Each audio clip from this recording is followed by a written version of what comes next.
성경은 쉽다. 네, 안녕하세요. 성경은 쉽다. 출근길에 배우는 아니죠. 만나는. 네. 출근길에 만나는 로마서. 그렇죠. 만나가 매일의 양식이잖아요. 아, 그렇지. 그래서 우리 매일매일 올려야 되는데. 아, 그렇지. 그렇군요. 출근길 만나는 로마서다라는 아주 그런 거 아니겠습니까?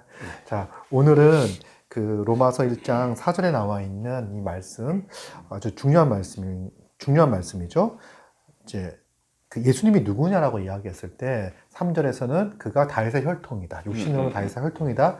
이 부분을 이야기했다면 이제 4절에서 또 예수 그리스도께서 누구시냐.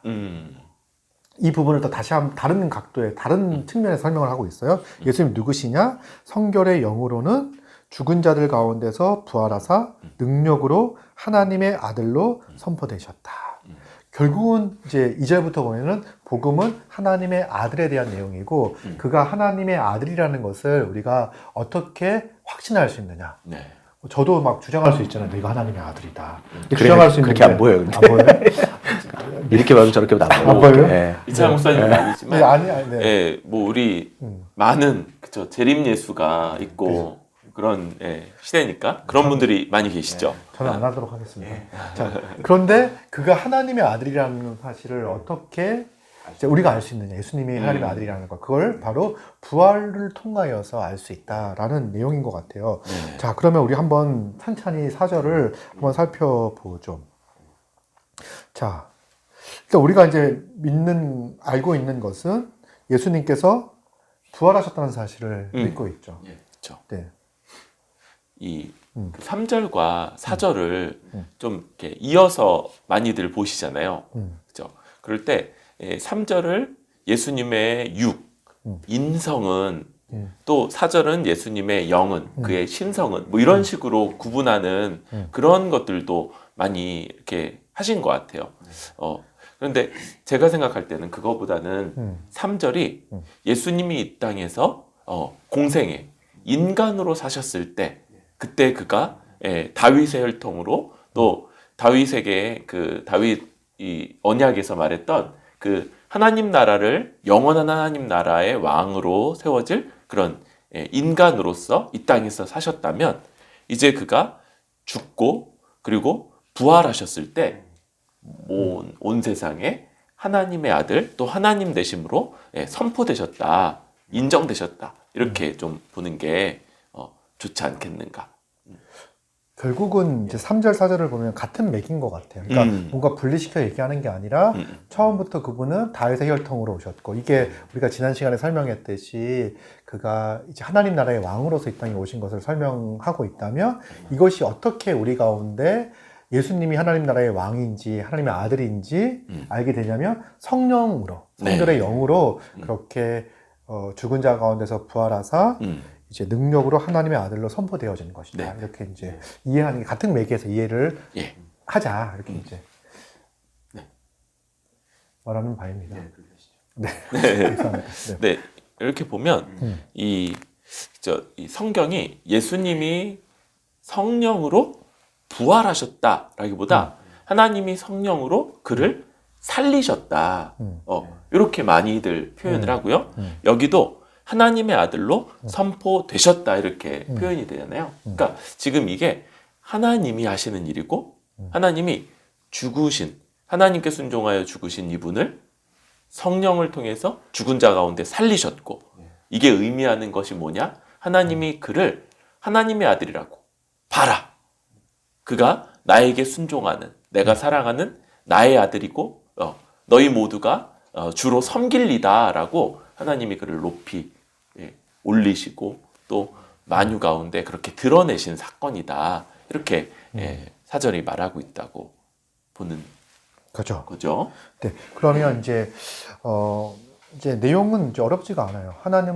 예수님은 하나님의 아들로 선포되었어요. 그리고 이제 그것이 무엇을 의미하는 거냐면 곧 예수님이 우리 주 예수 그리스도다. 그러니까 하나님의 아들이라는 것은 곧 어떤 것을 의미하냐면 예수님이 우리의 주님이시고 예수님이 우리의 그리스도다. 네. 성경에서 이야기하고 있는 메시아 그리스도다라는 것을 이야기하는데 우리는 무엇을 통해서 예수님이 하나님의 아들이며 그리스도이시며 우리의 주님이신지를 알 수 있냐면 부활을 통해서 이제 선포가 되어진 거예요. 네. 그러면 왜 부활을 통해서 이제 하나님의 아들임을 알 수 있는가?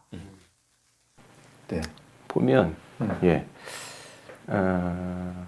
인간은 모두 다 이제 죄의 삭은 사망이기 때문에 사망 가운데 있지 않습니까? 그래서 사망의 권세 가운데 모든 인류가 잡혀 있어서 누구도 인류 어떤 사람도 이제 사망 가운데서 이제 해방된 사람은 없는 거죠. 근데 인간으로 오신 예수 그리스도께서 그 사망의 권세 가운데 사실 들어가신 거죠. 그분은 하나님이시기 때문에 죽음을 이제 죽을 수가 없으시지만 우리의 죄로 인해서 우리의 죄 문제를 해결하기 위해서 오히려 그 사망의 권세 가운데 들어오신 겁니다. 그래서 히브리서 2장 14절에 보면 죽음의 권세를 잡은 자 곧 마귀를 멸하시러 오셨다라고 얘기합니다. 그래서 그분이 이제 십자가에서 죽으셨지만 그분이 여기서 말하면 성령으로 다시 사망 가운데서 부활하심으로 말미암아 사단이 거머쥐고 있었던 사망의 권세가 완전히 박살이 난 거죠.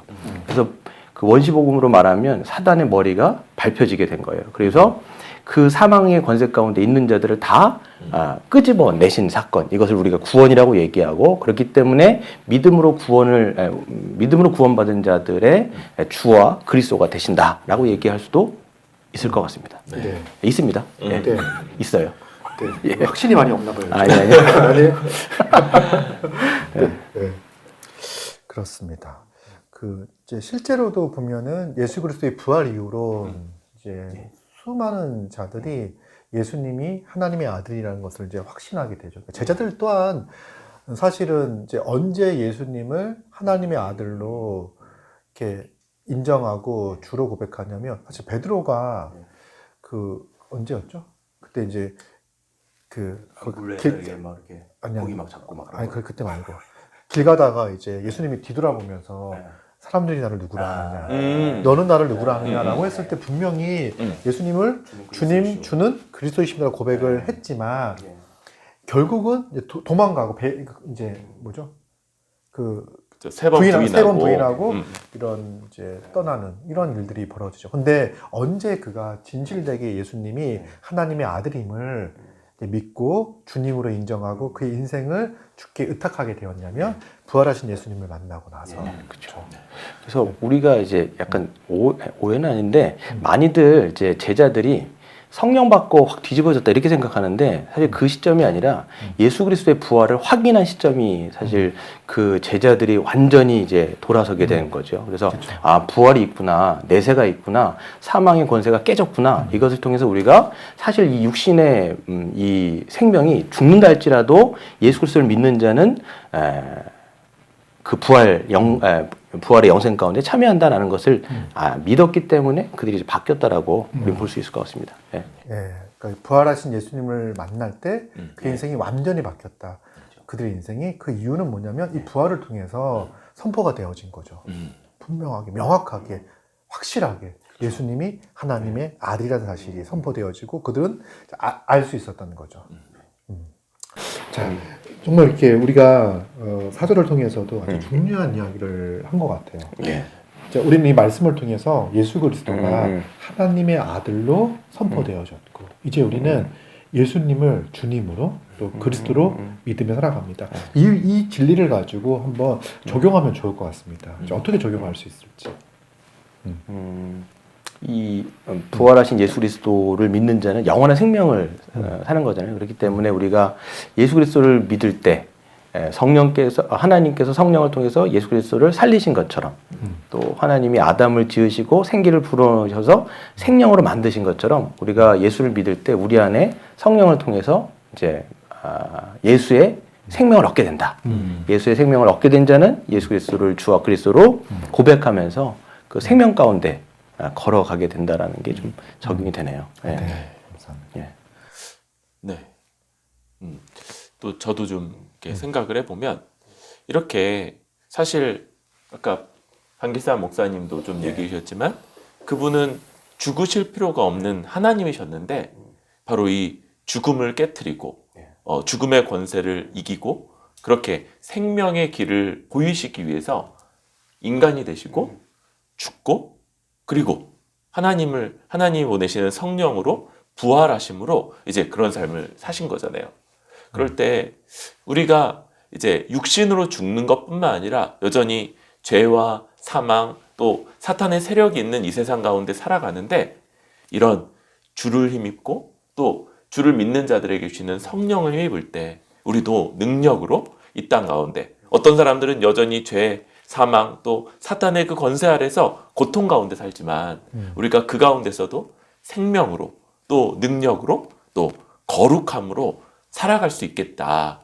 우리 주님, 우리 주 예수 그리스도를 의지하는 게 바로 그런 삶이겠다라는 생각도 하게 됩니다. 네. 우리가 예수님은 우리의 주님이십니다. 예수님은 그리스도이십니다라는 이야기를 참 많이 하는데 이 짧은 이 복음에 대한 핵심적인 진술을 통해서 다시금 생각하게 되는 게 예수님이 그리스도가 되셨다는 거. 그건 바로 우리의 나의 그리스도가 되셨다는 거. 그래서 죄와 사망의 권세에서 나를 건져내시는 그 그리스도가 되셨고 또 나의 주가 되셔서 나를 인도하고 다스리고 나를 이끌어 가신다는 그 사실이 정말 너무나 이제 감사하고 은혜가 됩니다. 그래서 정말 오늘 하루 살 때도 그 그리스도의 십자가의 은혜와 또 그 부활하셔서 지금 우리를 통치하시고 다스리시는 그 그리스도의 그 은혜를 기억하며 살아야 되겠다. 이런 생각들을 갖습니다. 네. 적용까지 하니까 훨씬 좋네요. 여러분들도 이 말씀을 기억하시면서 또 이렇게 한번 깊이 적용하고 묵상하고 생각하시기 바랍니다. 아멘. 네, 우리 다음에 만나요. 예. 다음에 뵙겠습니다.